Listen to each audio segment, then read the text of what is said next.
Welcome to Attic Continues, episode 277. This is week 5 of Game Design Month, the final week of Game Design Month. AtticContinues.com. Weekly podcast posts up every Monday on AtticContinues.com as an MP3, in which we talk about video games related topics, and it goes up before that on YouTube.com/AtticContinues as a video where you can see me doing crazy eyes. My name is Stafa. And with me this week, I have Ali. Hey, what's up, guys? How's it going, Ali? It's going good. Not as crazy eyes as you, but doing good. You ready to do the final week of Game Design Month? Yes, I am. Who are you looking at? Where are you looking at? I'm looking at the souls of all the listeners and viewers. Oh. Well, just to let you know, the souls of all those listeners and viewers don't have a mic set up over there, so. Well, don't worry. There's no souls. No souls. There's no listeners and viewers. Oh. Womp womp. All right. The way how this episode will be structured is, first we're going to have our main topic, our final game design topic, which is going to be on power fantasy versus limited builds. After that, we got a quick announcement, and then we got some news topics. But before we do that, I just want to say that all opinions expressed on the show are of our own and not of our employers, whether past, present, or future. Hashtag don't fire me. Indeed. So let's talk about the main topic, which is power fantasy versus limited builds. And Ali, you suggested to bring up this topic. We're basically comparing the pros and cons of giving the player the ability to do whatever they want versus limiting the player as to what abilities that they can have within a game. Yep. Yeah. This all stemmed off from my friend and I were talking last night, just about different games, and I think he was complaining about Todd Howard or something like that, and then we started talking about Todd Howard is. There's a guy from Bethesda. Oh. Yeah. Oh, anyway. Good friend of the show, Todd Howard. Good friend. Yeah. Anyway, so it was regards to we started talking about like how they remastered Skyrim, and he was like, "I'm glad they didn't remaster Oblivion because I don't want them to touch that game." And I said, to be frank, they probably don't know what made that game good. And we started going on about like how, like, one of the big things that kind of turned us off for Skyrim was the fact that you could level up everything in that game. Like, not only was the skill tree limited, but you were able to like upgrade everything if you put in enough time. While Oblivion, you had to use what you wanted to upgrade, and that was like your build. You had, Patrick, being the tall, very, very tall white person he creates a very, very tall Nord that can only use melee weapons, specifically blunt melee weapons. So, he has this guy that just runs around swinging these, like clubs and warhammers and everything like that. And, that was the build that he had in Skyrim. You could just completely power your way to the top of everything, regardless of, what you do. And I was saying, to me, those kind of games, when you look at the Elder Scrolls, it's sort of, a similarity, something you could compare it to is like Dungeons and Dragons. It's a video game version of D&D, okay? Yeah. A single player one, but yeah. So And in Dungeons and Dragons, you have specific character builds. Someone that's good at what he does, and they have their own strengths and weaknesses. So having Skyrim where you could just completely build your way to the top and do everything, be this super sneaky archer that's really good with swords that also is maxed out in magic. That's, I don't know, it doesn't fit. It's another comparison would be like Final Fantasy VII versus just about every other Final Fantasy other than 8. Yeah. Yeah. Because like in most other Final Fantasies, other than 8, which is not as bad as 7, but in all the other Final Fantasies, each character is limited with their roles. You have your white mage, black mage, your warriors, monks. The only one that's kind of like a jack of all trades is like the red mage, and the red mage is not good at anything. Yeah. It just has the ability to do all the magics and isn't good at any of them. Isn't exceptionally good at any Yeah. of them. But then like Final Fantasy VII, you have the materia system, which allows you to make every character a healer, make every character a summoner, make every character like do everything. Yeah. And not just that, but like how the materia system worked, you were able to completely jerry rig your way to ridiculous heights, like quad cast summons, mimic, just like whatever spell you do, do everything. Like every single hit is not, max out 9999, and yeah. I just used a recent example of Final Fantasy 15.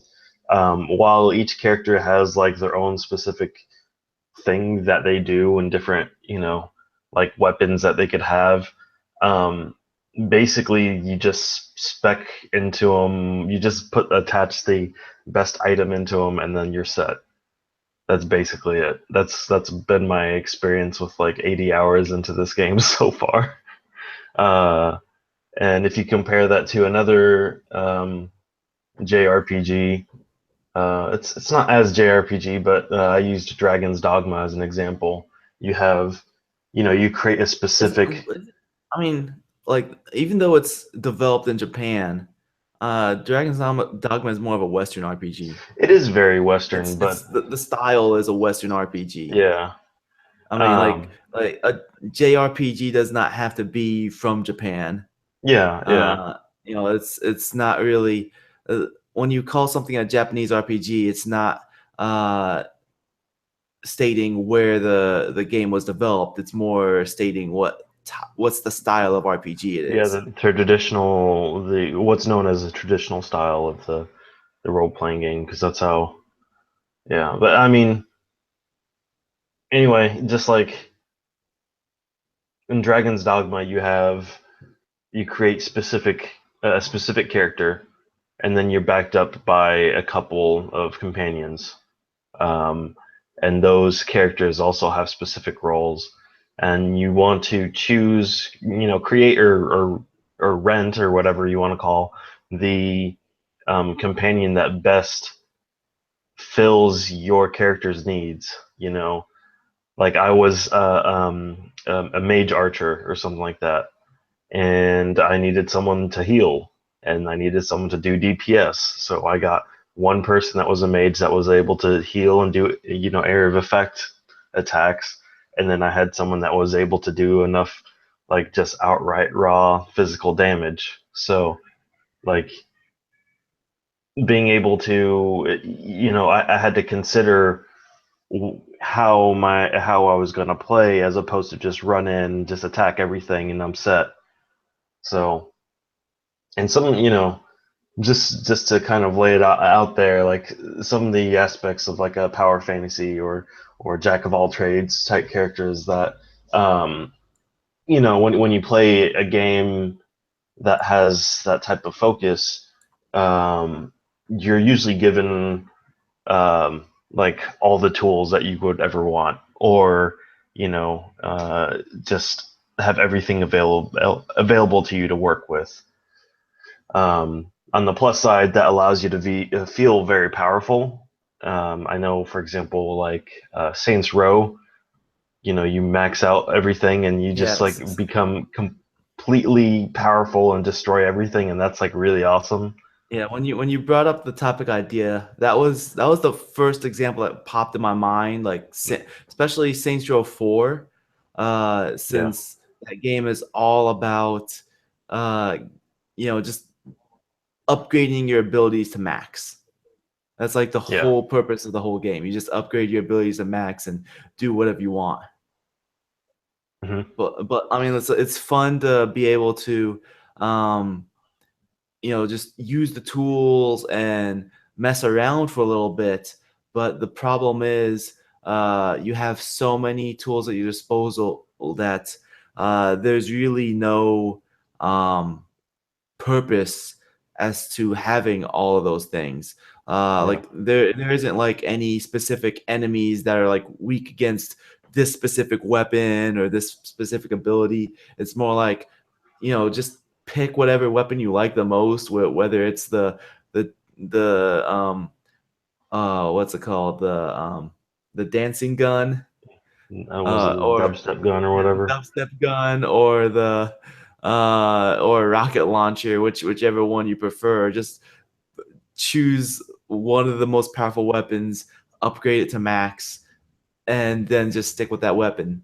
Yeah, So I mean, one, as I mentioned, the one pro for having this style game is that you have all these tools yeah, for the player to mess around with. But the con is that if you do not give a reason for the player to change their abilities, change their weapons, um, they're not going to. yeah. They're not going to. Yeah,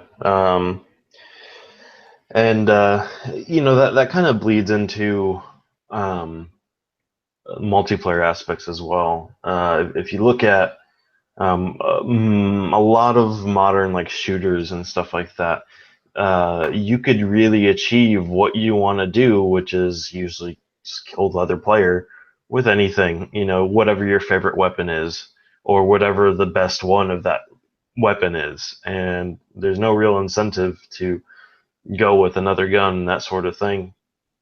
So it doesn't really give an incentive to switch classes. Even if you look at Battlefield, which has different technically has different roles, a lot of the time you could scrape by with choosing whoever you want. You Yeah, know, and usually, in a lot of cases, the most players seem to just pick the sniper rifle yeah, because because it's a very powerful weapon. yeah, powerful weapon has long range, and you know, and basically, a lot of these games are developed to the point where you can even use them close range through like quick scoping or no scoping. Yeah, So it powerful pretty one shot much, kill regardless of range. yeah, exactly. So it's like, why even use any other weapon when the sniper rifle is the best And weapon? yeah, and a lot Uh, of those games they rely on what's considered time to kill. mhm. So whether it's a gun that sprays 50 bullets that are super weak, or a sniper rifle that's one bullet and gets an instant kill, the odds are is that if you see the person, whoever sees the other person first is going to win. Yeah, So having a sniper whoever has the rifle, better aim. yeah, whoever has a sniper rifle, you're able to get long range kills as well. So you already have the high stakes of having to deal with these extremely short time to kill things. So people choose sniper rifles. So as opposed to I use a more recent example like Overwatch. I wanted to put TF2 on there, but that's pretty old now. But that falls under the same boat of having very defined classes with Isn't very Team Fortress 2 like 10 years old now? yeah, it's something like that. Was it? Yeah, it was 2007, wasn't it? Yeah, but still has Oh a strong community man, going for those hats. yeah, all those hats. Um, those games, they have very defined classes. You have even in I'm going to use Overwatch as an example because even though they've got different, like, I guess, classes, even among those classes they have very different roles. Um, as offense you have someone like, um, let's say, Soldier 76, who is really powerful, high DPS, good on the front lines. Or you have someone like Tracer, who is extremely high DPS, but she is a flanker, like someone that pounces on someone that's weak. Um, or if you look at, let's say, support role, you have Mercy, who's good on the front line. She will constantly heal someone. She could damage boost someone. Or if you look at someone like um, Zenyatta, he could put his heal orb on one of the flankers, and that person could flank, could be out of sight, and still receive heals for a good moment before the orb returns. So, those are just a couple examples of like different roles even within their categories. And so when you have those type of specific limited builds that, you can't do everything as one person. So you really have to consider who you're going to choose, the team composition, like, of the people around you in order to succeed. Yeah, yeah, I totally agree. I mean, uh, it seems that a lot of like multiplayer shooters these days are going towards this whole uh, like class-based system. Yeah. Uh, it seems to be. I mean, not only is it getting popular with like the fans, like, oh, there's all these really cool characters to try out, but um, it creates more team composition, more team-based gameplay rather than just, hey, I'm just gonna run and shoot the first person I see. And yeah, there are people that enjoy that type of gameplay, but there's not much depth to that. There's not much room for improvement on the player's end, where when they're playing and they're practicing, there's a lot of room for improvement with team play, teamwork, Yeah. when you have a class-based game. But when it's like everybody is basically has like the same tools to their disposal. They basically just choose what is the best tool that they can use, which is most likely the sniper rifle. If they have bad aim, that's like a shotgun. Yeah. Then they choose whatever they what's best for them, and then they just run around Stick with it. Yeah. and shoot. That's Even when, like, uh, this is I'm, I'm not sure how to segue to this part, but I was also thinking about Deus Ex Human Revolution. well, like, but before we segue off that part, Yeah. I want to stick around with, like, since we're already talking about multiplayer shooters. Okay. I mean, we made it sound as if having limited builds is the definitive and best way to develop a game.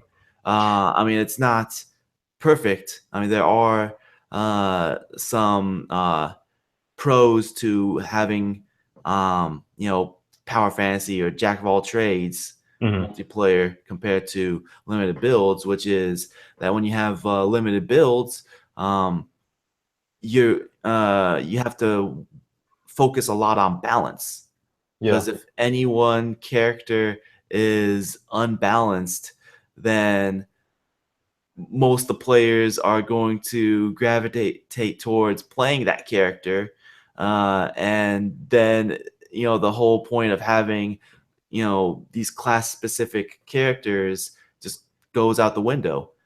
Yeah. So for the most part, a lot of these games, they start off with like a smaller number of characters to play as, Mhm. and then they build the roster from there uh, to try to make sure that the new character or new classes that they introduce are in no way um, unbalanced, whether Yeah. it makes an existing character underpowered or it makes an existing character overpowered.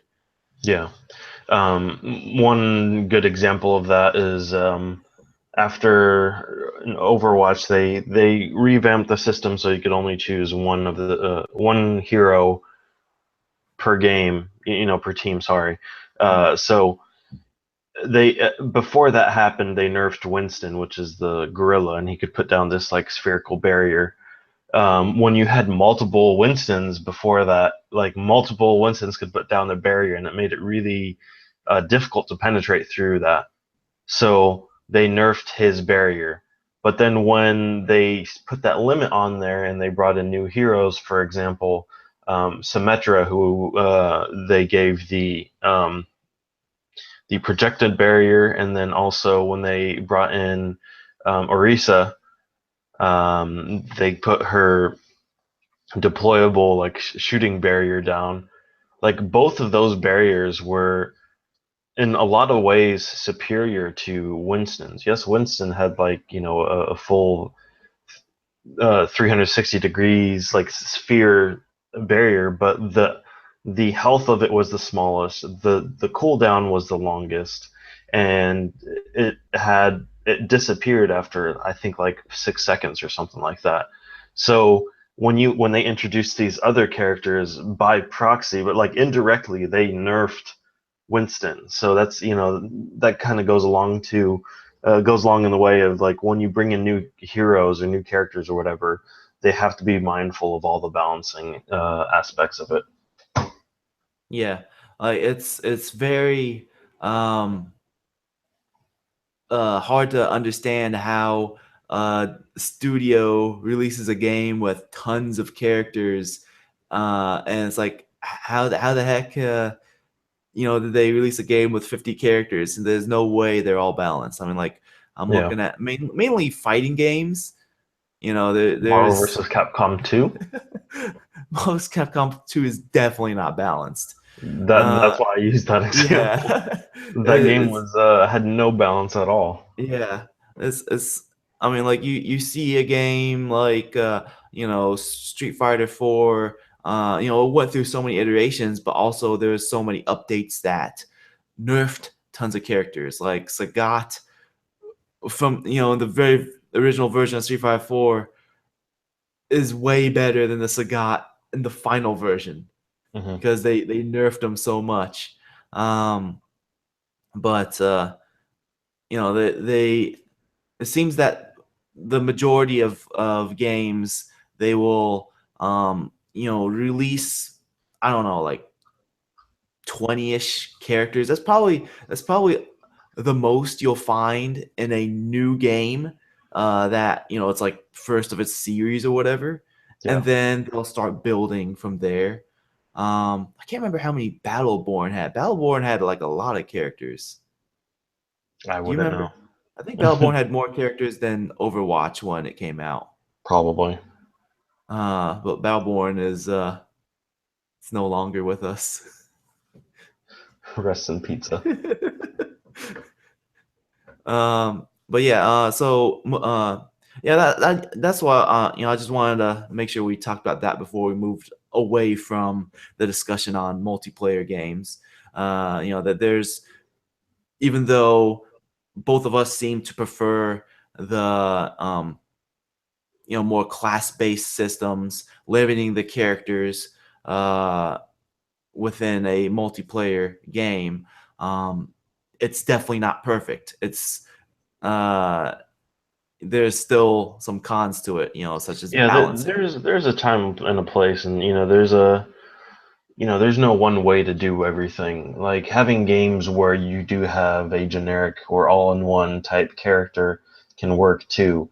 If you look at the original, arcade shooters like Quake or Unreal Tournament, everyone Mhm. was on on an equal playing field, but other than you had to pick up your weapons and everything else, it was just skill. Yeah, it So seems that for those games, the main thing that balanced the weapons, or at least forced variety, was ammunition. You were limited on ammo, and also once you died, you like in Quake, you spawned with that assault rifle that sucked. So you really yeah, wanted to quickly run and pick up a another weapon. yeah. Um, Uh, Go on.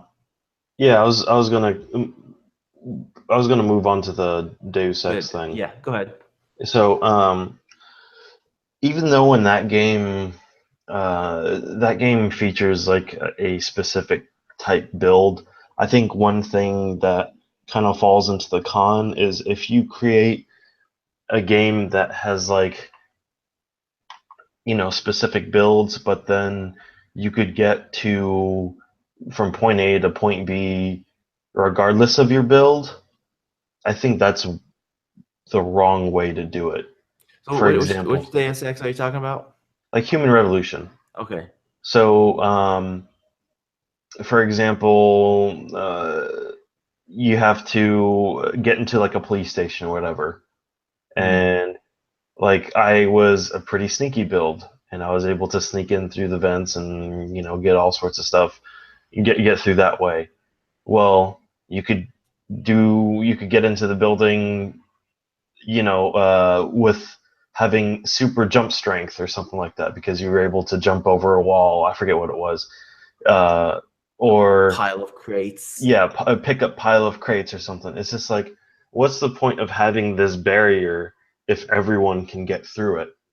In the original Deus Ex, um, on PC, when you created a character and like you couldn't get through something, there was no way. Like there's a room with something really nice in there.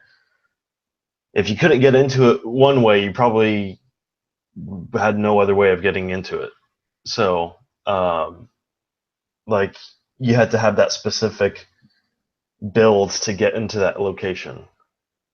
Uh, I don't know. I just Yeah. think it's poor design to like. There's no point in differentiation if you don't change the end result of that differentiation. Yeah. Differentiation, if that makes sense. Yeah. So yeah. Basically, uh, the ability to select, or the option to have the different abilities available to you, and those different abilities will either get you to a place, or if you don't have that ability, you're not going to be able to get in that place. That results to having replayability, so that the player can choose a different build the Hmm. second and third and fourth time around, so that they can explore those places that they weren't able to in the previous playthroughs. Yeah, yeah. That's just something I wanted to point out before we you know um, go move on from this because like I do prefer limited builds because typically you have to be more deliberate with what you're doing, but there is a wrong way to do that.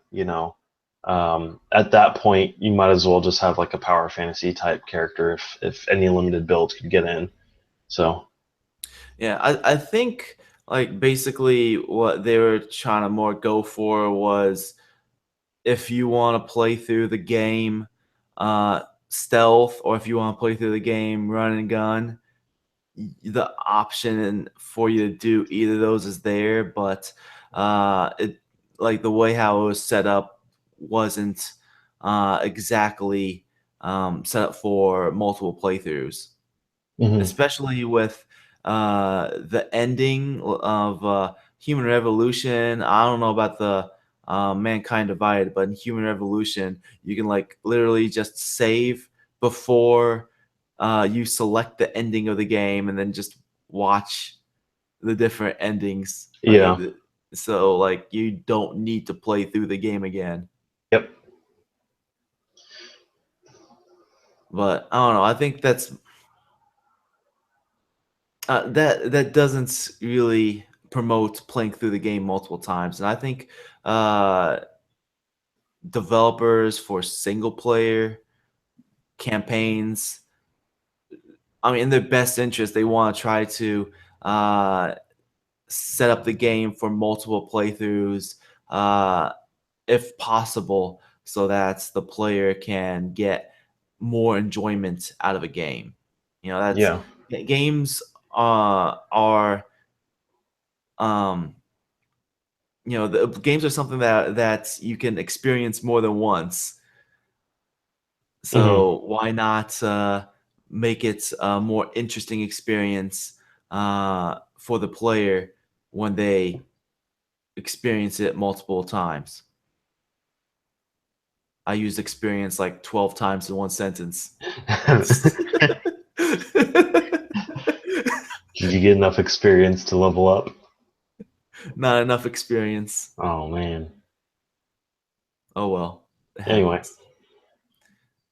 So what else we have to talk about? I mean, I'm just trying to like look through the notes and see if we covered everything, if we covered all our bases. Um, yeah, I think so. I mean, without explicitly saying every single bullet point in our notes, I think we've covered all the bullet points. mhm, Um, I think there's definitely a time and a place where it feels appropriate to have one or the other. I think a lot of developers are trying to just, generally speaking, they're trying to go towards a, like, even though they have more classes, they feel more generic, and that's because they want people to kind of fill any role, like just be able to contribute regardless. And I feel like that's not exactly what needs to be done. I mean, am I sort of nostalgic to the high complexity days of old PC games? Yeah, I am, but I think being able to respect the player's ability and have them contribute in a meaningful fashion as opposed to just having another grunt on the field is a lot better suited. mhm. Yeah. So, I mean, to recap our discussion, um, power fantasies, they help player feel really powerful. They give a lot of tools for the player to try out. But when developing uh, games that are, giving all the tools and options to the player, you gotta make sure that you give a reason for the player to swap out those abilities or try the other abilities and weapons so that they're not stuck playing with that one thing throughout the whole game. Um, and, so also it's difficult to make sure that, or at least one thing that they want to try, developers should focus on is make sure that there's like no exploit or one thing that's better than all the other things. Yeah, So, make sure that there's balance between all the tools and also a reason for the player to use the variety. As far as limited builds, it promotes multiple playthroughs of the game. Or if it's a multiplayer game, it promotes team composition, class roles, and teamwork. Um, but you have to focus on uh, making sure each class is balanced, and also uh, it gives the player little room to experiment in single player games. yeah, Uh, so, but I mean that also goes back to the pro, which is multiple playthroughs, more replayability. So, yeah. Anything else that you wanna add before we wrap things up? no, I think we covered it all. All right. So, but like, there's one thing that I want to mention before we move on that um, both gives variety, multiple playthroughs, and has all the tools at your Disposal. disposal. Yes. You know What what is that that? is? No, tell me. DreamHost. DreamHost. What's Dream- DreamHost? DreamHost is a web service that offers unlimited storage, unlimited bandwidth, unlimited user-friendly interface. I mean, that's how much of a power fantasy this is. You see all that unlimited? Yes. They're optimized to use content managers such as WordPress and many more features, all that just for $7.95 US a month. But it gets better. If you use the promo code out of continues, that's one word, no spaces, for the special month of game design month, it'll get you a free domain registration for the first month, and it will waive away the setup fee. That's just insanity. Have I ever Insanity. told you what the definition of insanity is? What's the definition of insanity? DreamHost deals. That is insanity. DreamHost deals. All right. One quick announcement. iTunes, we can use more iTunes reviews. Please leave an iTunes review. If you use iTunes, we really appreciate the review. Be honest. You don't need to give us a 5-star. If you want to leave us a 5-star, that's great. But just be honest. Just leave us a review. We're more asking for any reviews at all because iTunes goes by quantity over quality. They go by a by week basis, which is just tons of stupid. But unfortunately, iTunes is like the biggest, one of the biggest sources for podcasts. So we want the listener base to grow, and unfortunately, we need iTunes reviews for that to happen. So if you can leave an iTunes review, it's really help out the podcast. But if you can't leave an iTunes review for whatever reason, you can still help out the podcast by sharing the podcast on social media with your friends, your family, your Facebook friends who aren't even your real friends, but you just connected with them because you think they're cool people. And yeah, but or if you don't like this podcast, share with an enemy. Go to that workplace bully, stand up to him or her, and say, "Yo, I'm not gonna take your disrespect any longer, and I demand that you listen to Out of Continues podcast." That'll show them. Exactly. Out of Continues, stopping workplace bullyism since 2011. Bullyism? That's an Bullyism. interesting word. That is totally a word. I made it. Okay, Webster's. So let's continue because we're not yet out of continues. That was actually happening soon. And let's go over some news. So first news we got here is Red Dead Redemption 2's new release window has been pushed to next year. Okay, this is incorrect. It says 2017. It's supposed to be. It's supposed to be 2018. Yeah, Next year to 2017. Yeah. This is, man, how many times have we found errors on GameSpot articles on this podcast? They do not edit their articles. They just type it up quickly and post it. Yeah.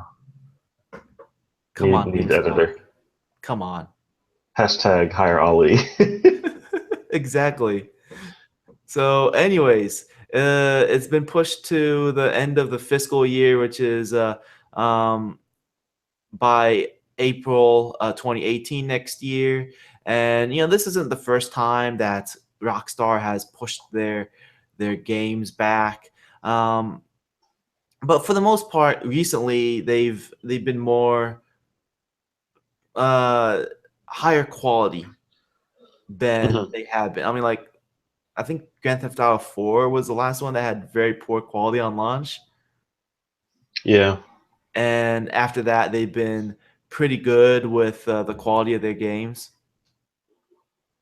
So yeah, I mean, if they're pushing this back, that's fine. It means it's gonna be better quality.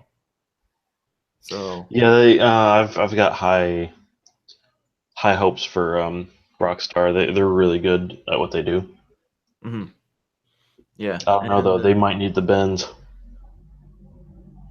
oh, Remember the bends? yes, Yes. yes, the Bens. Um, but yeah, I'm pretty sure that we're gonna see more of this in the upcoming weeks in E3. They're gonna show Yeah. off some gameplay. All right, move on. So Valve hired a bunch of former Kerbal Space Program devs. So the developer squad, former members have been at Valve for around 6 months now.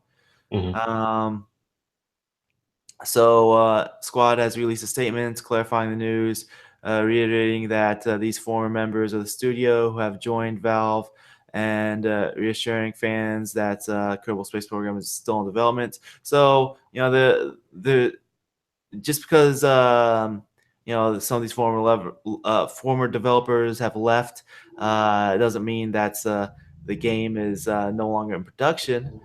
But this definitely confirms that Half-Life 3 is going to be a space sim. Confirmed. Confirmed. You gotta build rockets, send them to space, and it's gonna go through a portal with a gravity gun. There you go. Confirmed. Confirmed. Half-Life 3. Confirmed. You heard it here first on How It Continues. We're the most reputable source. Yep. Real talk for a moment. Do Yes. you even care for Half-Life 3 anymore? I would like to see a Portal 3. No, I mean Half-Life, not Portal. I would like to see a Portal 3. Okay. That's my answer. Fair enough. I would like to see a Portal 3. I love Portal is one of my favorite games ever. One of these days we should do like top 10 favorite games ever. Oh man, that'd be Maybe. hard. That would be very hard. Maybe top 5. No, that would still be hard. We should still talk about like top favorite games one day. And Portal will be on my Yeah, list. just doing a numbered list is difficult. I think just going through games that we really enjoy, I think that'd be good. Yeah. Or at least not an ordered top 10, but like just 10 of our favorite games. Yeah. And Portal would definitely be on my list because I love Portal. It's awesome. But yeah, let's move on. Okay. So let's talk about that Far Cry 5. Far Cry 5 got announced last week. They were doing some teases. The teases were hinting at some kind of like man hunting with like uh, like psychopaths. Seems that they dropped the trailer. They also dropped it's not in this article, but the cover art. Mm-hmm. And let me see if I can find that Far Cry 5 cover art. There we go. There we go. So they also dropped this cover art, and yeah, it's definitely that. It is. It's like Duck Dynasty.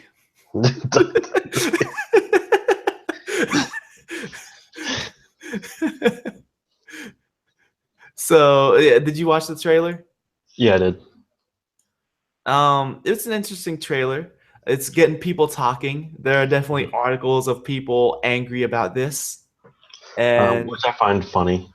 what's that? Just people are angry about it. Oh yeah. It's like they're like a death cult, and because like you know there are some people that I guess see this as something they sort of identify with, which is probably just like a devout Christian or something. So they're really mad, and it's just like there have been dozens and dozens and dozens of games where there have been Arab Muslims that are terrorists, and like, was it annoying that a lot of games just had them as the antagonists? Yes, but like I never identified with any of the Muslims or any of the terrorists. That is, Yeah. it's just like, why are you identifying with it? Yeah.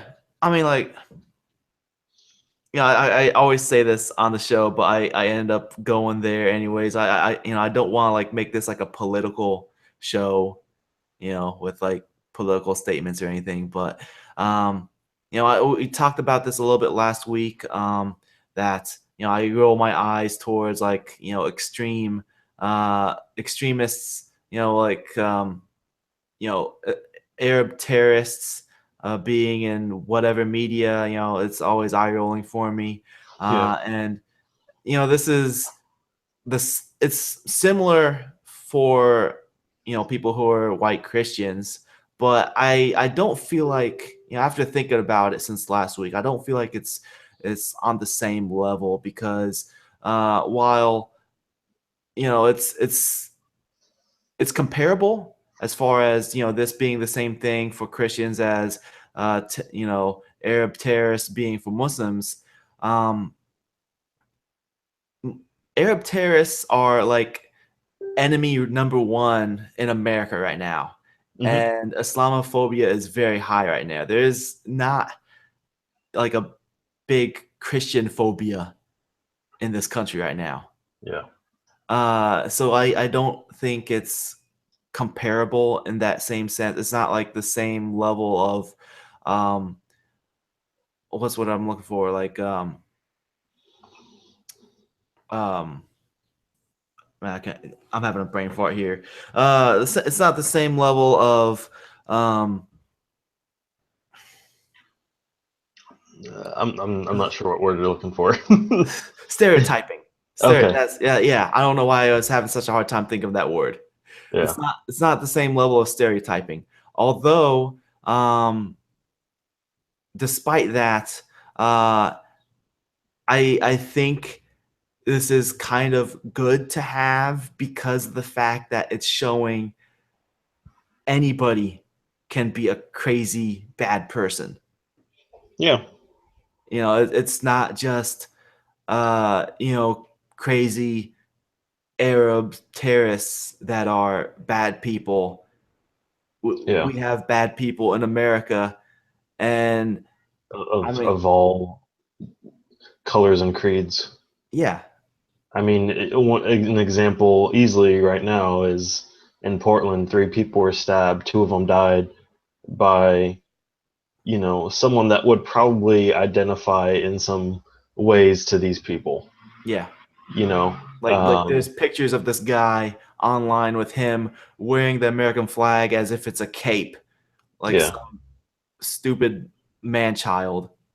yeah, Thinks he's like some American superhero wearing it as a cape, but he stabbed three people, killed two of them, like he slit their yeah, throats because he was abusing two Muslim women on a train, and these people stood up, which yeah.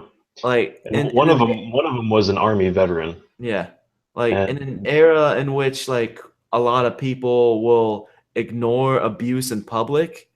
Um, like people will see bullying and abuse in public and not say anything, yeah, and just let it happen in front of them. Like, bystander effect. yeah, the bystander effect. Like these three people are heroes. They stood up, and two of them lost their lives.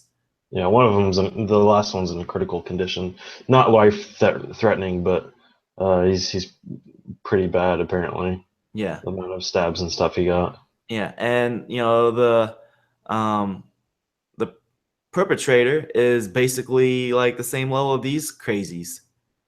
You know, they're American flag, uh, you know, my way or the highway. Yeah, yeah, exactly. I mean, it's just like this guy does not see the irony of killing other Americans, you know, while he's running around with like the American flag draped over his shoulders.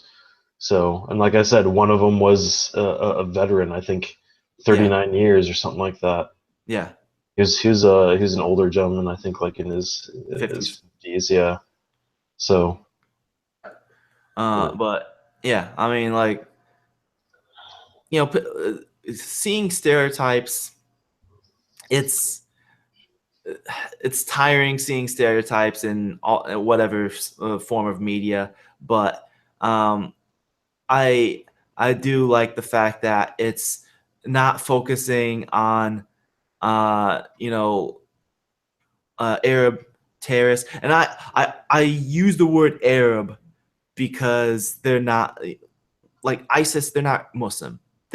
The majority of people that they kill are Muslim, and when people like say, you know, oh, these are Muslim terrorists or Islamists. Islamist is even a real word.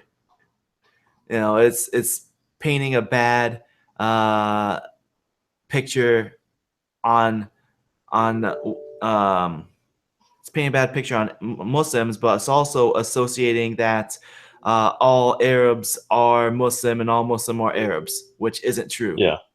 I mean, the do you know what country has the most Muslims? Um, Has the largest population of Muslims? it's not a Middle Eastern country. I know that. It is Indonesia. Correct. Indonesia has the largest population of Muslims. And how many like Indonesian Muslim terrorists do you see? Not many. Like, I I don't think I've seen any like appear on the news that are like of Indonesian uh, origin. I think something happened very recently. I will say that. Okay, Um, but but it's also but yeah, Indonesia is the no, there's the number one country when it comes to Muslim population, and India is number two. yeah, And like the majority of these um, terrorists, they are Arab. It's so it's not a Muslim problem; it's an Arab problem. yeah. Arabs are scumbags. If you look at shows, yeah, if you look at shows like Homeland or something like that, it's always Arabs that are represented as like the terrorists. Yeah. I'm not being serious. Arabs are not the scumbags. Yeah, But either way, I'm Arab. But anyways, yeah. I mean, it's very interesting that they're going this route. I don't know what these crosses on the American flag are. It's also on the church flag and on the church over here. it's supposed to be. It's like their own like extremists like uh It's their symbol. yeah, it's their extremist like Christian symbol. It's like their I think the maybe the guy in the middle is supposed to be like a Jesus figure Hmm. and trying to push that on everyone else. Hmm. Yeah. I mean, like, I don't know. It's if it's looking like, I mean, this guy is obviously getting tortured over here. Um, I'm assuming these guys over here are with the same faction as this guy in the middle. And I noticed like some chains. I don't know. This guy is chained up, or oh, he's It's the holding the wolf. chain that the wolf is on. Yep, So these guys are probably with him as well. I'm not sure. I think so. Okay, so they're all under the Maybe. Church of Duck Dynasty. Yes. But I watched the trailer. there are people that are angry online saying, "Oh, this is painting a bad picture for the average white American."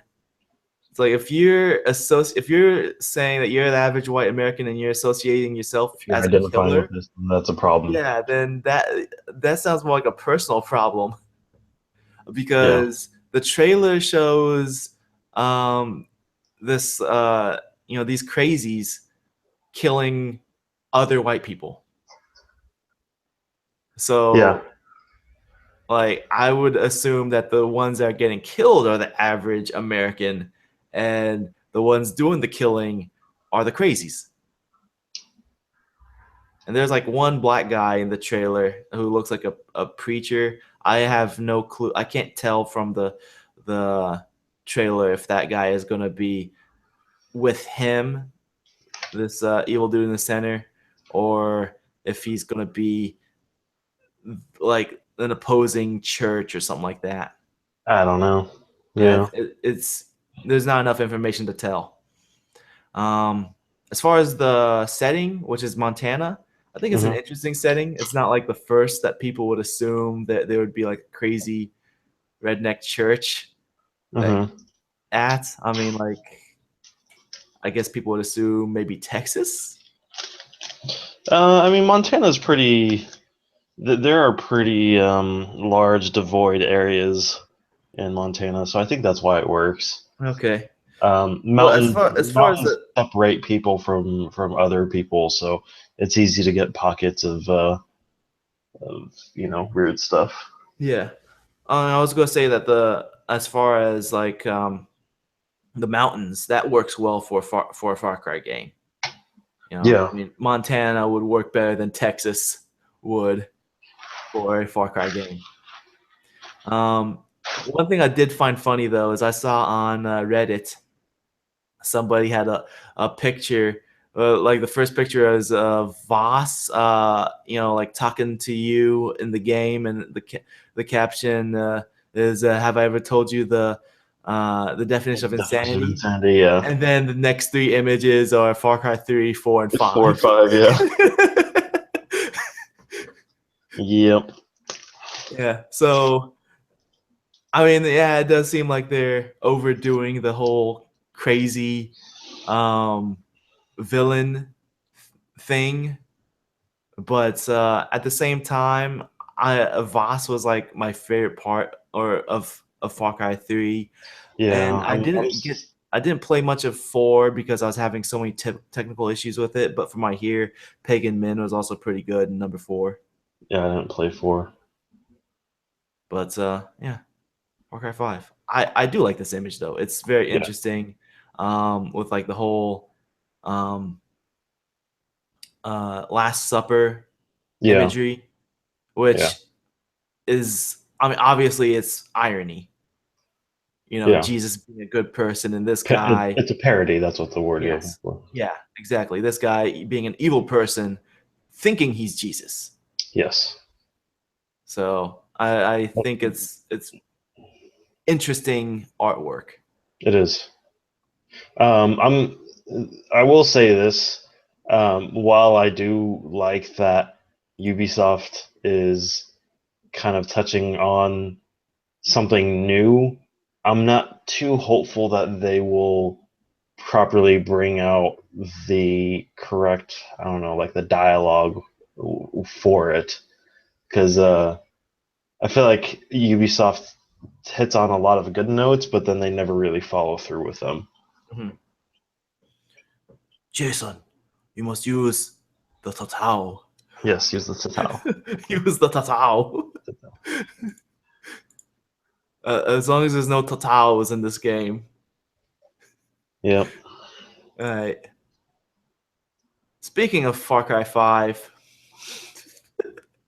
and crazy people, we got Mario and Rabbids Kingdom Battle. Yes, we do. Yep. So this was announced like the same day.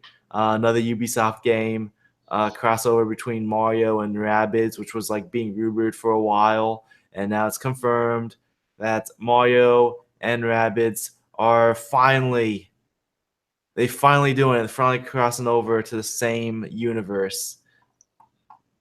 This is I what don't know we've been why waiting they for. waited so long. I was waiting for so long for this to Yep. finally happen. Well, they got like, I mean, I think this artwork looks pretty cool.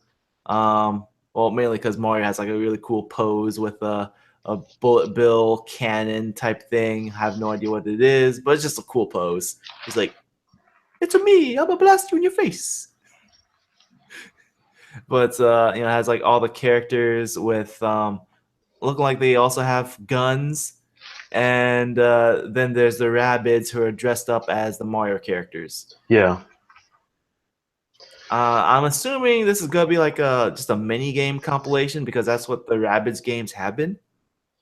From from what it sounded like elsewhere, it sounded like it was going to be an RPG game. Oh, that sounds interesting. I'm even more Yeah. interested now. Yeah, if it's gonna be an RPG, yeah, that sounds even more interesting because like the Mario RPGs have been pretty good. Um, they've all had really good reviews.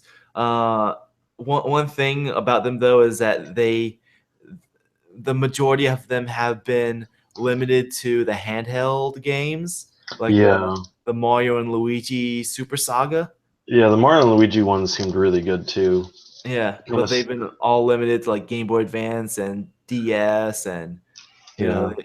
which for people who don't care for mobile gaming, it's not accessible for them. But if Yeah. this is going to be an RPG, I think that's going to be pretty interesting with you know, Mario over here looking cool with his cannon, his bullet bill cannon. But I mean, I really like this artwork. I don't know about you. You probably don't like it as much as me, but for some reason, I think this is really cool looking.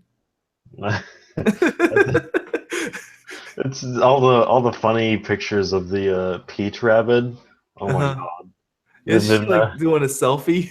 yeah, I was doing a selfie. There's like a bunch of joke pictures of like you know what Rule 34 is? Oh no. It's like when you Rule 34 Peach, or when you look up new Peach fan art or something like that. Oh no. It has a picture of that, and it's just like, oh no. I think we need to explain what Rule 34 is just so people don't like look it up out of curiosity. Yeah, So like I get who made up these rules? Is it 4chan? I think it's 4chan. 4chan made up like the rules of the internet, and rule number 34 is for what's the exact wording? Do you know? It's It like was for like it was like for everything there is porn for it. For yeah. everything that exists, there is porn for it. Okay, yeah, that sounds pretty accurate to the wording. So, yeah, so if you look up something and Rule 34 with it, then you're basically looking for um, fan art that is pornographic of that material. Yeah. So, yeah, I just wanted to explain that so that I am not um, uh, in any way liable for people Don't searching. go googling. Yeah. Yeah, Hopefully, Safe Search will do its job. yeah. So I don't want to be like, oh, if you don't know what that means, look it up, and then they look it up, and then they cannot unsee. Yep. So yeah, but anyways, I think this looks cool. Yeah. So yeah, let's move on and talk about Lawbreakers, the game that's coming out by Boss Key, which is the Mr. Cliff Bazinski's studio. Good friend Hmm. of the show, Cliff Bazinski. Close friend of the show. So Yep. they released a trailer out recently for Lawbreakers, and it seems like they're giving a tagline, gravity defying combat, or gravity Hmm. dash defying dash combat. The trailer is very cinematic. It's not a gameplay trailer, Oh so boy. obviously the graphics will not look that good, but I haven't played this in a while. I'm part of the beta now. I think it's beta now. It's no longer an alpha, but when I played it, it wasn't very good. Um, did you play it at all? I have not. Yeah. Okay. So like it was when I played it, like um, it was like capture the flag. Um, basically you would like steal a battery and then you take it to your side and you have to let the battery charge or something like that. Or it was the other way around. You have to like charge the battery first, then you can steal it. I don't know. Either way, it was a while, and um, there are these like nodes around the map, and they're like in far corners of the map. Like they weren't like in the center. They're more towards the outskirts of the map where you'd like go inside and then refill your health. It was very annoying. Hmm. Um, just going out to these places and then getting your health recharged. And it'll like take a second so somebody can just wait outside that node. And then once you step out, they fire a rocket at your face. Oh, yeah. Yeah, it wasn't very good. I didn't like it. I mean, they've had lots of um, feedback from fans during these uh, beta tests, and there's been quite a few beta tests. In fact, I think that was like last year, or maybe 2 years ago. I can't remember. It's been a while since I played that alpha test. So, yeah, I think it was last year. Either way, so they've probably changed it quite a bit since then. It's probably improved a lot, and it looks like that they're going more towards the floating around and anti-gravity stuff because when I was playing it in the alpha, Hmm. there'd be like a room in the center of the map where it's low gravity, so you're just floating around. So they probably made that like their main shtick, like their main gimmick is now floating around and low gravity. Probably just like messing with the verticality of the game. Hmm. Because I mean, if you think about it, they all have like different. Like, doesn't someone have like a hook and someone's got like a jetpack or something like that? Yeah, They all have yeah, some different like ways of traversing verticality in the game. So yeah. Like low you watch grav seems to be the in the if you middle of watch those things. the cinematic trailer, you see like all their main characters use their main ways of mobility, like the big tank dude, rocket jumps, and there's jetpack person and hook sling person and kind of teleporting dash person or blink, whatever you want to call that ability, a blink Yeah. person. So like they all were doing their own little things. Um, and yeah, I mean I'm hoping that it's going to be better than it was when I last played it. And um, like Cliff Basinski said that Lawbreakers is going to be like the Mortal Kombat to Overwatch's Street Fighter. Hmm. I think he's more referring to just the style, like the artistic style, because uh, they want to be more bloody and M-rated. I'm not sure if he means that by gameplay wise as well, because gameplay wise, Street Fighter is the is the more solid game than Mortal Kombat. Yeah. But it's coming to PlayStation 4 and PlayStation 4 Pro. Is that what it's called again? Pro. Yeah. Pro. Yeah. So it's gonna be coming out, and looks like it's gonna be a $30 game. Like when it was Decent originally price. announced, the game was gonna be free to play, but they decided to not make it free to play, and it's gonna be I, like $30. I prefer not free to play. Yeah, yeah, I agree. I mean, like free to play will probably get more people to try the game, but I think it would get less people to stick with the game. And if someone pays $30, which is a reasonable price for a multiplayer only shooter, I Hmm. think that's a pretty good price. And considering that they're an indie team, I think pricing at $30 is better than 60, which is more for like AAA titles. Hmm. Yeah, I think that's a good price tag. Yeah. So, yeah. I like the increase of $30 and $40 games. By the way, Hmm. I feel like that's usually a easier pill to swallow when it's not like a full production AAA title. Yeah. All right, let's move on. Speaking Okay. of indie companies, this is a little company called Blizzard. Looks like they might be working on a Warcraft game for mobile devices.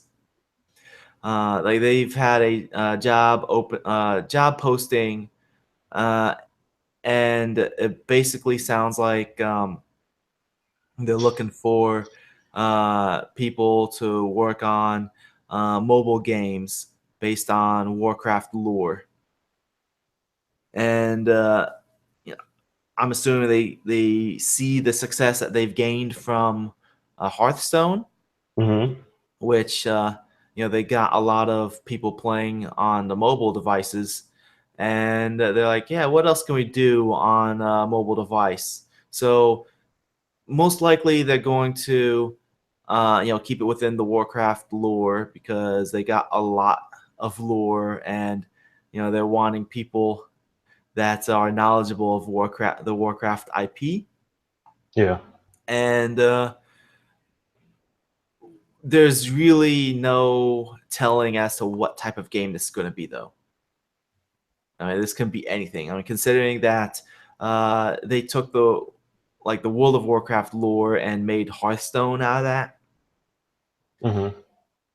the next thing can be anything. Hmm. It's going to be a tapper game or a clicker Just, game. just all the just level up. Just keep tapping. Just Yeah, tap just away. keep tapping and level up. That's it. Tap your way to loot boxes. Yeah. Well, what are popular on mobile devices these days? I mean, like basically, the only thing is I can think of are like card games, which they already got Hearthstone, so it's not gonna be another card game. Yeah. And I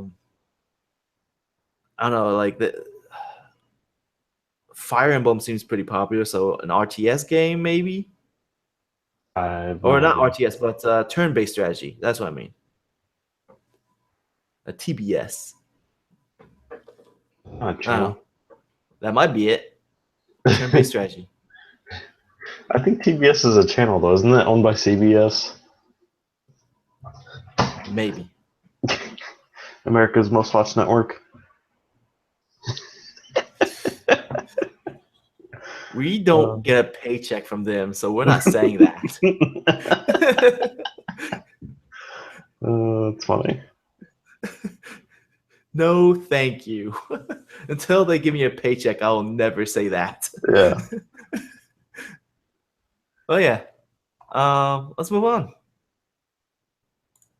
So, Vanquish came out for PC, and there seems to be a huge issue with this game. It's similar to like Dark Souls.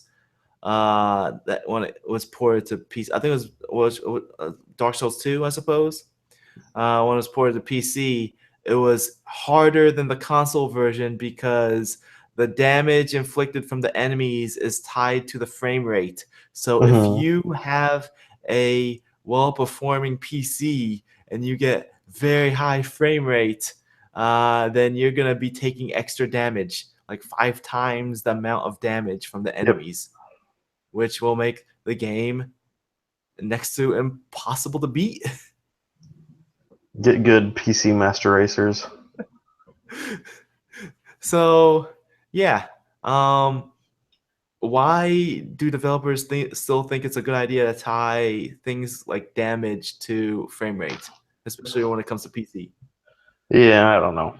How did they not see this issue um, coming? I don't know.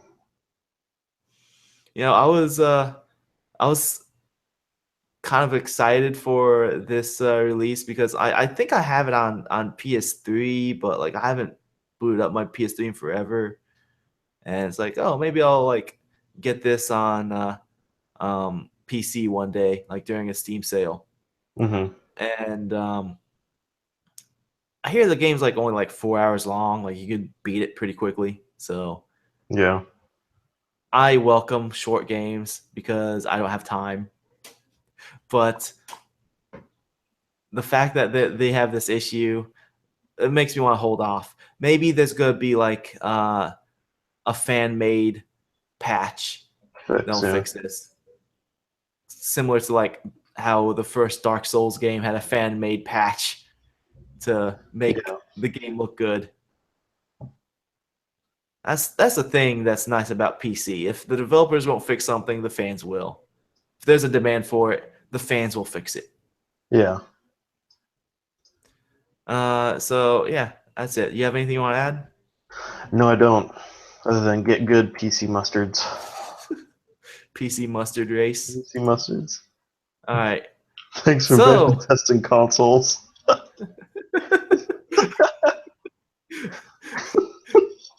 so a sequel has been announced for the best video game based movie ever. Uh-oh. Angry Birds. Uh-oh. The best. Didn't you watch it? Yes. Didn't you say it was pretty bad? No, I said that it was the best video game or best movie based on a video game. Oh, that's not. So it's better than the Ratchet and Clank? I didn't watch Ratchet and Clank. Oh. The first Angry Birds movie, it's like 90 minutes long, so it's not long at all. Mm-hmm. And it did its job. It had everything from the game. It had some funny lines, a few of them. I'm pretty sure I laughed at least once watching it. I can't remember. I was on an airplane, so my mind is not at a sound state when I'm on an airplane. Yeah. But it got me through the airplane ride, and after I was done watching, I was like, yeah, that was the best movie directly based on a video game that I've watched. Yep. And then I watched Kubo of the Two Strings, and that was amazing. Oh yeah, I remember you said that. Yeah, watch Kubo. Amazing movie. But yeah, so they're making a sequel to the Angry Birds movie, which is no surprise because Angry Birds is super popular with the kids, and you know what? That's what Blizzard's gonna do. They're gonna make a game where you're flinging orcs at like a bunch of humans that are inside a a physics-based castle. Yeah. But anyways, there you go. Yep. Just fling them around and tap to victory. Confirmed. Yep. But yeah, they're making Angry Birds 2 movie. Go debut September 20th, 2019. They have an exact date. This is not a random date. It marks the 10th anniversary of the launch of the original Angry Birds in 2009. Oh, okay. So, yeah, that makes sense why they choose that exact date. It's crazy. Angry Birds has been around for 10 years now. Mm-hmm. Look at that. That is crazy to think about. Yeah. But, I mean, I expect the next movie to be better. Because I'm assuming that they get the criticism from the first movie. Which, I mean, the first movie it's like the first 2/3 is like your average like animated movie, and then like the last third, the final act of the movie is like, oh wait, let's get the gameplay in, let's rush, and here's a slingshot, let's start launching the birds at the pigs, we gotta get all the gameplay in. Yep. And that was basically it. Like it was a your average animated movie, and then they're like, oh yeah, this is based on a video game. Let's get the gameplay in. Have the fart jokes in here. Sounds dumb. It was okay. It wasn't bad. Like if for people who have like, like a 5-year-old, 6-year-old kid, and you want something dumb to watch with your kids, I think it's gonna be fine entertainment for you. You're gonna sit with your kid and watch it and be like, yeah, I don't hate myself. That's good, I guess. And the kid will probably have a lot of fun watching it. Yeah. They'll laugh at the dumb fart jokes and the pee joke. Oh, that pee joke is disgusting. But yeah. Next movie in 2 years. Let's move on. And one more thing. That's Netflix's Castlevania show. They released a teaser trailer, and the animation's very anime style. In fact, when I was watching this trailer, I was like, wow, this reminds me a lot of Vampire Hunter D. I've never seen that, so I wouldn't know. I saw the trailer, but I've never seen Vampire Hunter D. I mean, like Vampire Hunter D, like especially the second movie, was basically like Symphony of the Night, the animated movie. Huh. Because Vampire Hunter D is basically Alucard from Symphony of the Night, and except wearing more like Westernish clothes, and yeah, that's it, basically it. Like so considering that this reminds me of Vampire Hunter D, which Vampire Hunter D reminded me of Symphony of the Night, it's no surprise. I'll probably watch it. I'll give it a shot. It doesn't look like my style, but then again, I've watched other animes, so I might as well try. I really like Castlevania, so I will probably give this a shot. I'll at least watch the first episode. Pretty sure this is gonna be a series. It's not. I don't think it's like an anime movie. Yeah, I don't think so. Yeah, but yeah, show will debut July 7th. Boom, right around the corner. Just like a month and a half from now. It is. Indeed, it is. Less than that. All right. Let's stop that. Oh, hello. I'm coming from the darkness. How you guys doing? The darkness. I love it. The funny thing is, when I was looking for gaming news today, I ran across an article. It's like 15 best video games based off of bad movies. Are you saying that Chronicles of Riddick was in there? Yes. Why? Because it was a good game based off a bad movie. The movie wasn't terrible. No, it wasn't. But I'm pretty sure it's worse now. Yeah, it probably hasn't aged well. I'm pretty sure the Chronicles of Riddick was considered by most people to be a bad movie at the time. I liked it at the time. But also I liked Daredevil at the time as well. Oh, I didn't like. Which a lot of people consider that to be terrible. Yeah, I didn't like that Daredevil. I don't know. I'm pretty sure if I watched that today, I'd probably be like, this is dumb. But yeah, let's wrap things up. So, listener feedback. We have no listener feedback this week, but if you'd like to write in to the podcast, our email address is podcast@outofthetees.com. Write in, please.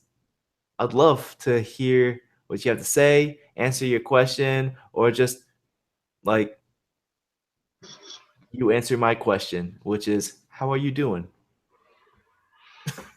How are you? How are you? How are you, listener? Chime in. Let me know. So let's wrap things up. If you enjoy what you've been hearing, you can support us by liking us on Facebook. You could follow us on Twitter. You can leave an iTunes review. You can subscribe to the Google Play Music. You can contact us by email. That's podcast@outofcontinuous.com. Subscribe to the YouTube channel. That's youtube.com/outofcontinuous. All those things that I said, they can be found on the website. That's www.outofcontinuous.com. You can give me a tweet. I am at SayedStafa. That's at SayedStafa. I'm at Phosphor112. That is PHOSPHOR112. I would like to thank my guest host for joining me today, Ali. Hey. I'd also like to thank all my guests from this month of Game Design Month for joining me to make this another successful Game Design Month. I feel like all the discussions I had this month were all very good. We had some very informative discussions. I had Ali, Jake, Sankari, Kevin. I had Steve from work, senior game designer. Last name will not be mentioned. Yep. Adrian, Noah, and Ali again. Yep. I'm extra special. Yeah, I want to thank all of them for joining me during Game Design Month. Very fun. Trying to hold a sneeze from happening.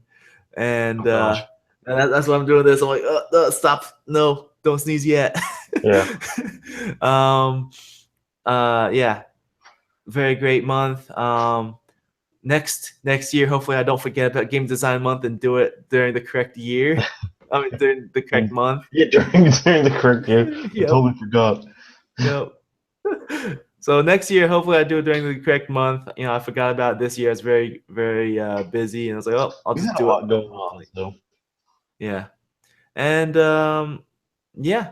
And I'm your host, Staff. Oh, also, happy Ramadan to everyone who is participating during the holy month. Yep. So I'm your host, Stafa, and if you're watching this on YouTube, click over here for last week's episode, and over here for the week before that, or click on the icon that's on my face right here to subscribe. Bye. Bye.